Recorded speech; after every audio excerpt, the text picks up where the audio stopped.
Olá, Juliana, presidente da Atenab, Associação dos Terapeutas Naturistas do Brasil, na cidade de Governador Valadares, lá no estado das Minas Gerais. Então, a contribuição do naturismo para essa pandemia 2020 merece sim uma consideração por parte do naturismo, e quero aqui expressar uma pequena parcela de colaboração dentro desse grande desafio que transcende ao nosso país, uma crise mundial. E para falar em crise, nós precisamos, em primeiro lugar, lembrar que ela não é só uma crise de um vírus, ela é uma crise viral política, porque envolve manifestações de poderes, e poderes muito fortes no nosso planeta Terra. Então não se trata apenas de tratar e matar um vírus, mas trata de uma conjunção de grandes potências que se sentem ameaçadas.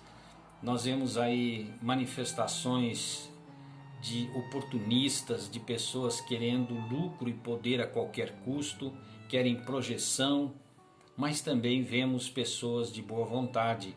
Eu vejo assim cientistas, médicos, enfermeiros, também aqueles que são zeladores dos hospitais, que estão na mesma condição de auxílio na zeladoria dos ambientes, os heróis policiais, os heróis garis, heróis que não deixam o seu serviço porque a comunidade depende deles.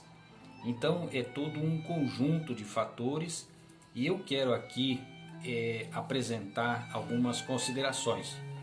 Então, o próprio pai da microbiologia, Pasteur, certa vez, de todos os estudos que fez, ele concluiu o seu trabalho da microbiologia e disse: o mais importante que o germe é o terreno. Pasteur. E o que é esse terreno? É justamente a imunidade. E vejamos como está a imunidade atual do povo. Eu tenho observado autoridades de saúde fazendo recomendações de asepsia, lavagem das mãos, uso do álcool gel, evitar o contágio, o encontro com pessoas, aglomerações. Tudo isso está correto. Mas, espera um pouquinho. Eu não vi ainda nenhuma autoridade sanitária com a devida moral de comportamento e de sustentação de dizer ao povo: apaga o pito, o fumo, o cigarro prejudica a vida das pessoas e faz baixar a imunidade. O álcool, mesmo que seja em pequenas doses e no uso social do álcool, faz baixar a imunidade e também abre a porta para outras drogas. E também o uso indiscriminado do açúcar branco. O açúcar branco, o açúcar refinado, é o principal vilão de toda a sociedade, que desequilibra qualquer sistema imunológico. Então, não vi ainda autoridades com essa força de usar em si esses critérios e poder dizer para as pessoas, poder mostrar para a população que isso deve ser deixado de lado. Então nós entendemos que existe a imunidade mental e a imunidade física. Um adágio antigo que se repete já na língua dita em latim: mens sana e corpore sano. O que é mente sã e o que é corpo são? Então, a imunidade mental e a imunidade física. A imunidade mental, ela se resume na forma de pensamento útil. Exatamente. Quando nós temos um pensamento útil para mim e para a sociedade, automaticamente estou tendo uma imunidade pela frequência dos pensamentos. Vamos explicar melhor. A vida não começa no útero e não termina na sepultura. Todas as religiões falam de uma vida após a morte, ou seja, a vida eterna.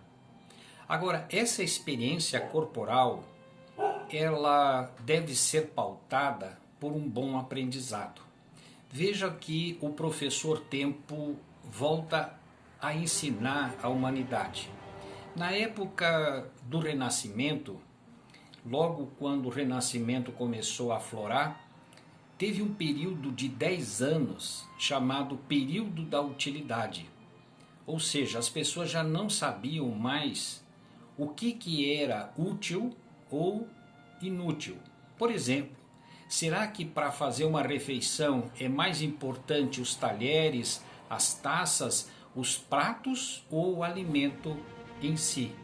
Porque vinha a humanidade de um processo monárquico, de muitos exageros de comportamento, de hábitos. Então hoje precisamos novamente lembrar disso e realmente ocupar o nosso tempo, ocupar esse precioso tempo que o Criador nos oferece para sermos pessoas úteis. Então essa utilidade no pensar, no fazer, no falar, torna em nós aquilo que o pai da alquimia, chamado Paracelso, certa vez explicou que nós, quando assim fazemos, nos interessamos pelo bem do próximo, estamos desenvolvendo uma energia que ele nominou de virtus, ou seja, uma energia a mais que adquirimos por nos interessar por quem sofre, por interessar no bem comum. Então, a utilidade, ela é fundamental em tudo aquilo que nós fazemos. Se por acaso estamos fazendo coisas que são inúteis, é bom deixar de fazer porque já cumpriu o seu tempo. Doravante, termos palavras, pensamentos e ações úteis. E quando falamos em regulagem de pensamentos, é importante lembrar que os sentimentos é um leme dos pensamentos. Sim, bons sentimentos nos fazem bem. Então, como devemos cultivar bons sentimentos? O evangelista João certa vez afirmou: o amor afugenta qualquer tipo de medo. Então, medo, tensões, insônia, pânico, na verdade é ausência de bons sentimentos. Eu sei que você tem bons sentimentos, mas eles são necessários serem cultivados, serem manifestos com boas palavras, às vezes com silêncio, com manifestações das mais diversas possíveis, no sentido de promover a autoestima, o amor próprio e também o amor e bons sentimentos ao meu semelhante. E com respeito à imunidade física, ela requer um certo conhecimento, porque existem muitas práticas naturais não convencionais. No livro que eu sou autor, escrevi um livro Mater Natura, um guia de curas e tratamentos naturais. Eu listo cerca de 190 terapias não convencionais. E essas terapias, elas são incentivadas, seu uso, sua prática, pela Organização Mundial de Saúde. No Brasil, o Ministério da Saúde tem listado 29 nas PNICs, que são práticas que podem ser oficialmente utilizadas pelo SUS. E a gente vê que tem algumas prefeituras e alguns estados que, de uma forma mais tímida, mas já utilizam com sucesso. É digno de se observar com uma lente de aumento para ver como isso pode ser utilizado por todo o Brasil. Mas dessas terapias naturais, não convencionais, que não são ensinadas dentro das academias, mas elas colaboram e muito para juntar os saberes, o saber convencional e o saber que ainda está sendo compreendido, está sendo estudado, que são dito das terapias não convencionais. A mãe delas é a fitoterapia.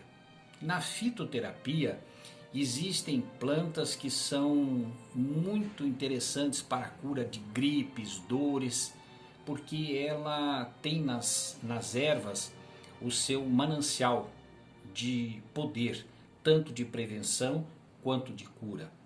E eu recomendo aqui o uso da cavalinha. A cavalinha é aquela uso muito utilizado em decoração de jardins, que é uma espécie de um pequeno bambu. Penso que todos conhecem a cavalinha, se não conhece, as lojas de ervas pediu, é bem popular. A cavalinha é conhecida na homeopatia como euquenácea. Então, ela levanta a imunidade. Então, o chá de cavalinha, sem açúcar, pode ser utilizado. Mas se a pessoa está viciada no açúcar, então ela usa um pouquinho de mel. Mas o importante é que a cavalinha é extraordinária. Lembrando também que dentro dessa visão fitoterápica, o própolis que as abelhas produzem é extraordinário. Então ele é bactericida e bacterostático.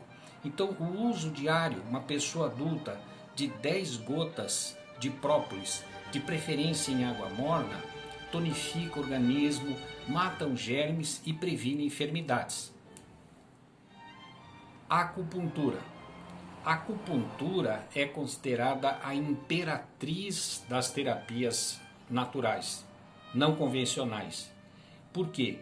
Porque a acupuntura ela tem na sua estrutura, ela tem doutrina, ela tem concepção filosófica lendária, mitológica, e o Dr. Wu Tuang, o responsável praticamente pela divulgação da acupuntura no Brasil, um eminente médico em São Paulo, ele nos ensina coisas simples da acupuntura para aumentar a imunidade. E a gente pode mostrar aqui. Por exemplo, se você pegar essa parte aqui, na interseção do polegar, e apertar aqui, mas de forma contínua, isso é conhecido como IG4.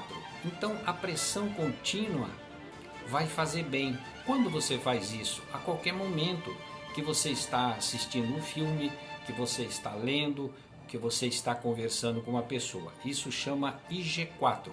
E na sequência, aqui na dobra do cotovelo, existe o IG11.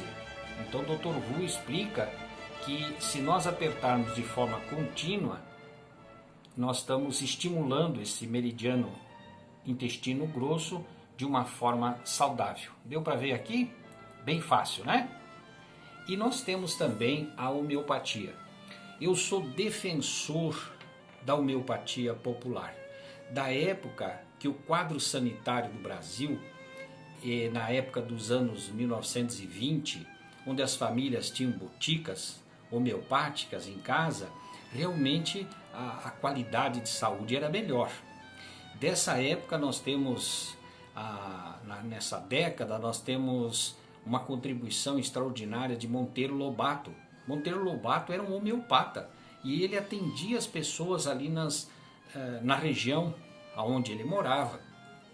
Então a utilização da homeopatia é muito interessante. E a homeopatia, ela trata não só a prevenção, ela trata a cura e ela também promove a saúde, porque o seu autor, o pai da homeopatia, Samuel Hahnemann, ele dá o nome de energia vital com o nome de Lebenskraft, ou seja, energia vital. E ele diz que as homeopatias, elas tratam exatamente essa energia vital e recomenda ainda que a pessoa que se trata com homeopatia evite ambientes insalubres, evite vícios de pensamento para que ela possa ter uma frequência mental. Então a homeopatia é muito rica, ela trata não só o corpo, mas também regula o pensamento das pessoas. De uma coisa eu tenho certeza: confio na Mãe Natureza como guia mais seguro.